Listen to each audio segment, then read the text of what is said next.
Tout d'abord, nous allons évidemment voter pour cette délibération. Je fais cependant quelques réserves suivantes. Quant au seuil d'information du procureur et du maire par le directeur de l'académie des services, pourquoi 10 demi-journées, ça fait tout de même beaucoup.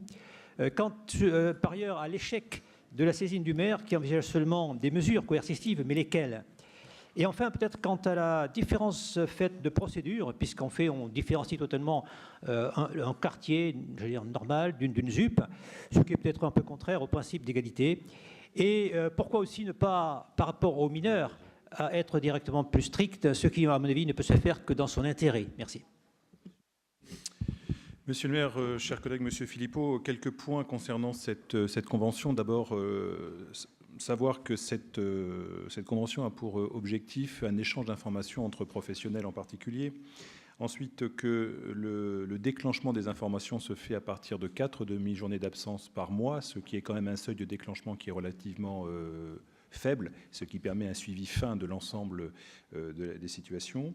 Et puis vous dire, donc, comme le rappelle la délibération, que tout ceci se fait sous l'égide et l'action du procureur de la République, qui va en gradation, en fait, puisque dans un premier temps, avec information de monsieur le procureur de la République, il peut y avoir une relation étroite avec la protection de l'enfance en lien direct avec le conseil départemental.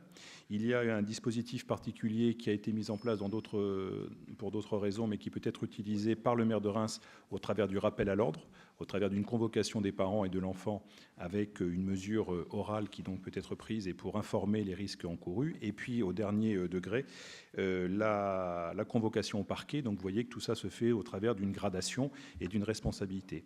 Dernier élément au travers de cette convention qui ne vous a pas échappé, c'est qu'il y a la possibilité pour la police municipale, sans contrôle d'identité, d'interroger des enfants qui seraient sur le domaine public aux heures scolaires, qui auraient 12 ans et qui devraient normalement à cette heure-là être dans les écoles, ce qui leur permet d'avoir un contact direct avec l'établissement de référence ou l'éducation nationale, afin de permettre de raccompagner l'enfant donc dans le collège ou le lycée correspondant, et puis ensuite éventuellement, à défaut, de le ramener donc auprès du commissariat de quartier. Dernier élément, vous évoquez la situation différenciée entre la ZSP et le reste de la ville. Il y a simplement une volonté par rapport aux actions de l'État d'assurer effectivement un suivi plus particulier dans cette zone, puisqu'on sait que souvent la déscolarisation peut entraîner un certain nombre d'autres problèmes, et que c'est simplement pour un regard appuyé sur ce secteur, mais l'ensemble de la ville est bien évidemment attaché à l'ensemble de cette convention.